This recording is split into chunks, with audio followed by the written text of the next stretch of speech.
Kalau saya meminjam di koperasi sekolah, koperasi simpan pinjam yang setiap tahun SHU-nya dibagi ke anggotanya, dan pinjaman itu juga ada bunganya, dan koperasi itu ada RAT-nya. Bagaimana Ustaz? Sebagai seorang muslim, hindari semaksimalnya pinjam meminjam yang ada bunganya. Sedikit atau banyak, besar atau kecil bunga itu, meski itu kecil, itu tetap namanya bunga, dan bunga itu riba. Maka sebagai hamba Allah yang beriman, semaksimalnya hindari simpan pinjam yang ada bunganya. Senengnya di dunia tidak seberapa, hasil yang didapat tidak seberapa, tetapi ancamannya neraka selama-lamanya. Dapat uang ketika di dunia hasil riba tidak seberapa, hari ini dapat, hati tidak tenang, besok sudah habis lagi, begitu seterusnya. Namun ancaman dari Allah neraka selama-lamanya. Coba diingat kembali itu, Al-Baqarah 275, 276.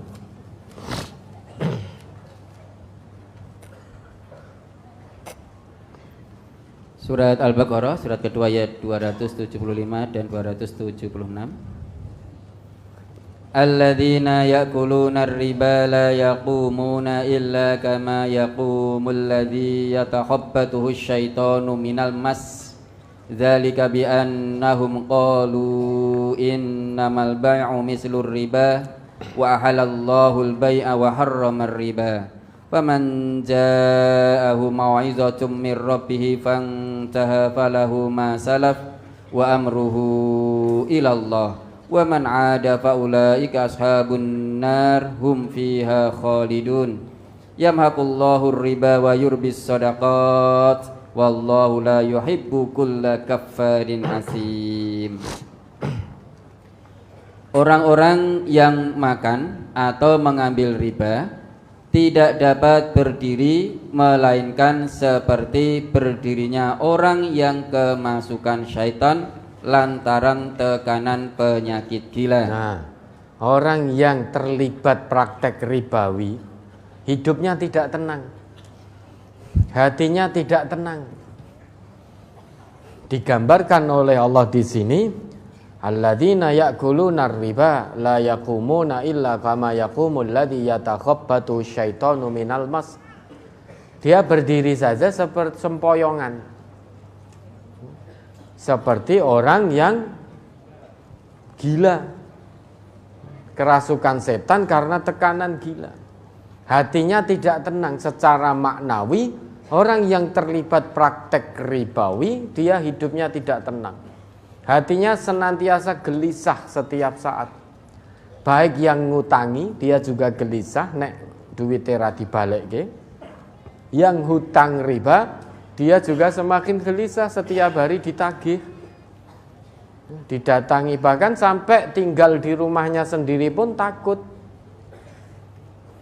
Sehingga hidupnya tidak tenang. Orang yang makan riba atau terlibat praktek ribawi. Lanjut. Keadaan mereka yang demikian itu adalah disebabkan mereka berkata atau berpendapat, sesungguhnya jual beli itu sama dengan riba. Padahal Allah telah menghalalkan jual beli dan mengharamkan riba. Haram riba itu. Yang mengharamkan bukan manusia tapi Allah. Wa halallahu al-bai'a wa harrama riba. Jadi Allah yang mengharamkan riba, bukan manusia. Hati-hati. Untungnya tidak seberapa, tapi melanggar apa yang Allah haramkan. Dengan dalih bunganya kecil, prosesnya mudah, dan lain sebagainya, dan lain sebagainya. Terus Orang-orang yang telah sampai kepadanya larangan dari Tuhannya, lalu terus berhenti dari mengambil riba, maka baginya apa yang telah diambilnya dahulu, yakni sebelum datang larangan. Nah, faman ja'ahu mau'idatum mir rabbih fantaha falahu ma salaf wa amruhu ilallah. Barang siapa yang telah sampai kepadanya peringatan-peringatan dari Allah dan Rasulullah tentang riba, ancaman-ancaman tentang riba, kalau sudah sampai peringatan ini kepada dirinya, fantaha, kemudian dia menghentikan total praktek ribawi, tidak melakukan lagi, maka falahu ma salaf, baginya apa yang sudah dia pungut dulu ketika belum tahu peringatan tentang riba. Misalkan ada orang meminjamkan uangnya pada orang lain dengan tambahan pengembalian bunga, karena belum tahu ini peringatan tentang riba, ancaman tentang riba. Seiring berjalannya waktu, sampailah peringatan tentang riba kepada dirinya. Begitu sampai peringatan itu, orang tadi langsung menghentikan, tidak lagi terlibat riba. Lah, keuntungan atau bunga yang dulu dia dapatkan dari temannya itu tidak berkewajiban untuk dikembalikan. Falahu ma salaf, bagi dirinya apa yang sudah dia pungut ketika belum tahu tentang peringatan riba, larangan riba. Wa amruhu ilallah, urusannya nanti terserah Allah. Lanjut. Orang yang mengulangi atau mengambil riba, maka orang itu adalah penghuni-penghuni neraka, mereka kekal di dalamnya. Ya dah. Waman ada. Tapi setelah tahu larangan riba, ancaman riba, kok ternyata dia mengulangi hanya karena kepingin mendapatkan uang. Mungkin anaknya sedang sakit, atau anaknya belum bayar SPP, atau untuk kebutuhan, sedang dia tidak memegang uang sama sekali, kemudian setan masuk. Kalau begitu kamu pinjam ini saja, mudah prosesnya, hanya dengan fotokopi KTP saja bisa cair, tidak butuh lama, setengah jam langsung cair. Pinjaman-pinjaman online itu ke bank plecet, rentenir, itu kan prosesnya cepat-cepat sekali, hanya KTP. Nek ra duwe KTP koncone ya oleh nyilih KTP koncone. Setan akan masuk. Sudah, ambil saja, karena kamu harus bawa anakmu ke dokter, ke rumah sakit. Ambil saja, karena besok harus bayar SPP, harus bayar uang muka untuk kuliah. Nanti nek enggak kamu bayar, anakmu tidak jadi diterima di situ, dihitung mengundurkan diri. Sudah, terima saja. Bisikan baik muncul, tapi itu riba, diharamkan oleh Allah, dilaknat oleh Allah dan Rasul. Setannya masuk lagi. Alah, ora apa-apa, kepepet iki. Riba ya ora apa-apa, witekno sapa sing arep bayari. Ini kalau kamu ndak ngambil, sudah rugi kamu. Anakmu nggak jadi diterima di kuliah itu, nggak bisa membawa ke rumah sakit, dan lain sebagainya, dan lain sebagainya. Singkat cerita, dia ambillah pinjaman riba, kembali terlibat dalam praktek ribawi hanya gara-gara ingin mendapatkan keuntungan dunia yang sesaat. Wa man ada fa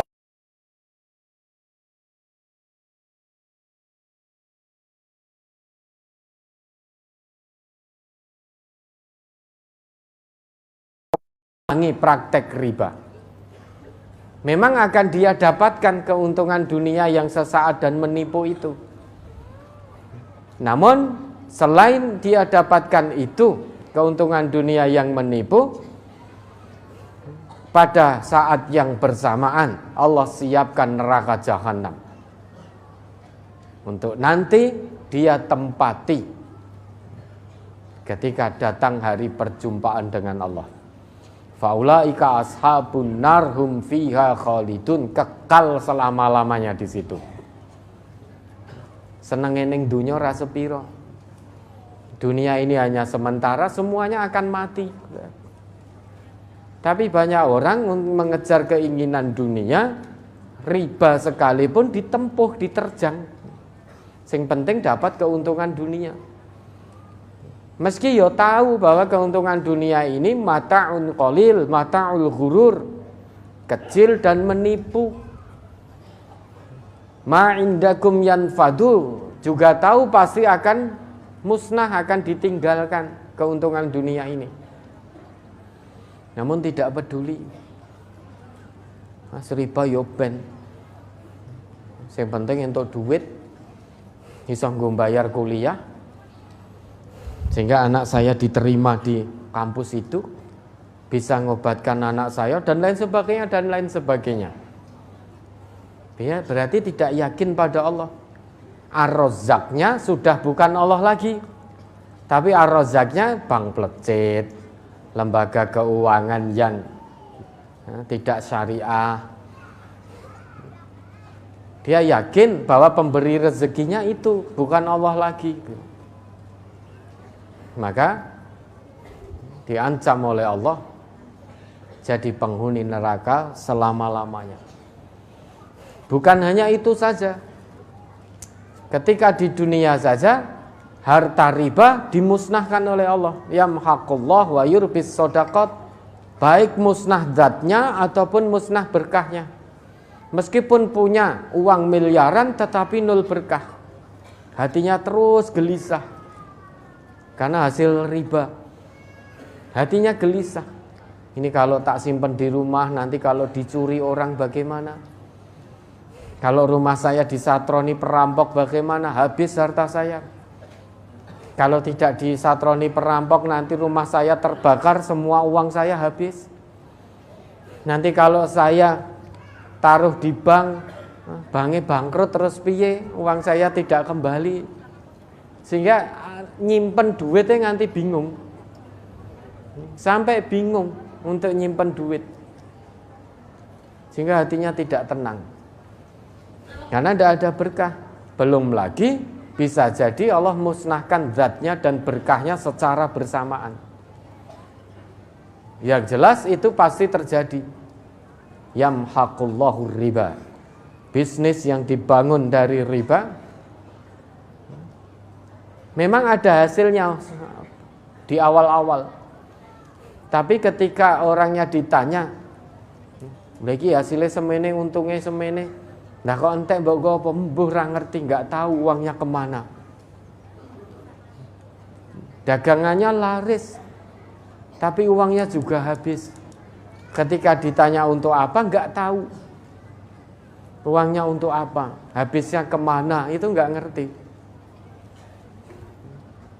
Padahal tidak hanya 1 juta, 2 juta, mungkin ratusan juta, miliaran itu. Menggunakan uang ratusan juta sampai miliaran, sampai nggak sadar uangnya itu dinggo opo, itu sampai nggak sadar.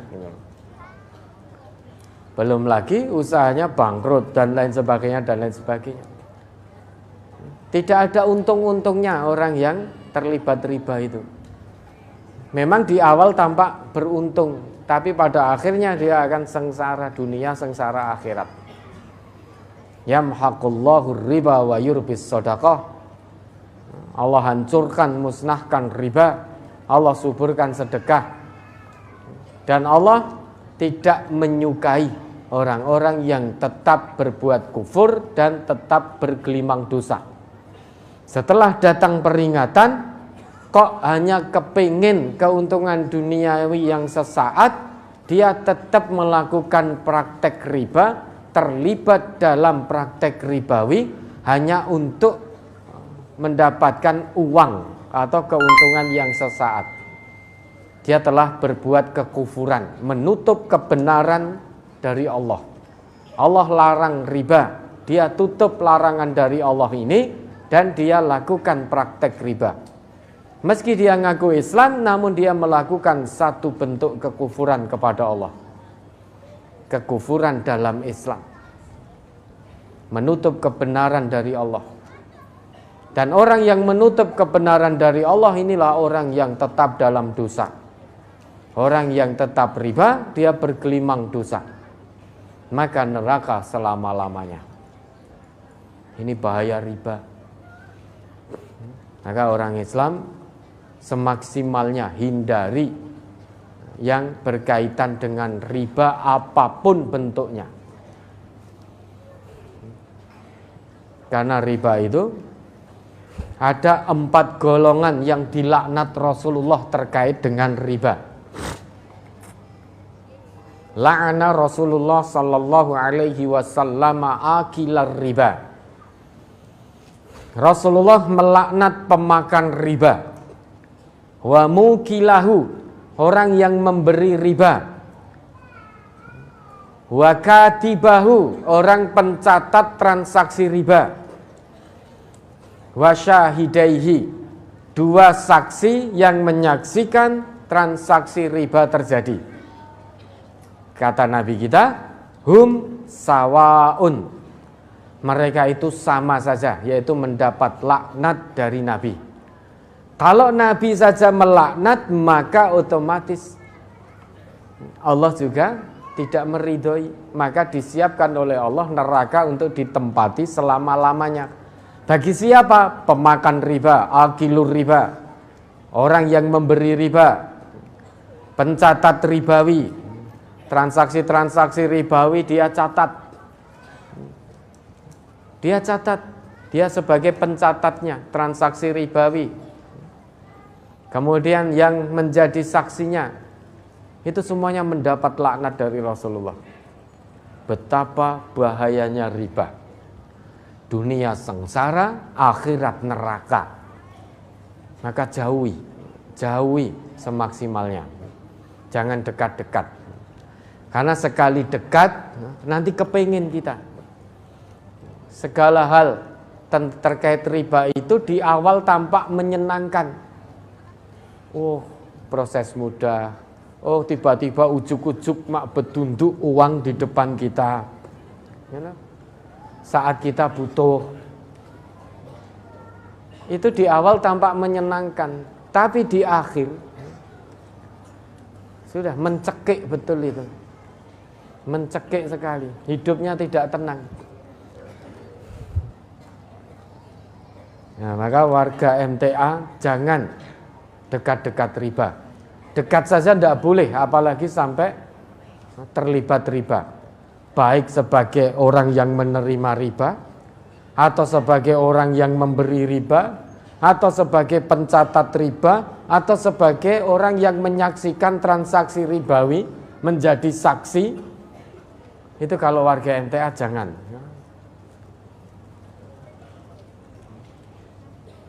Nanti kalau tetap jenengan lakukan, tanggung jawab sendiri di hadapan Allah.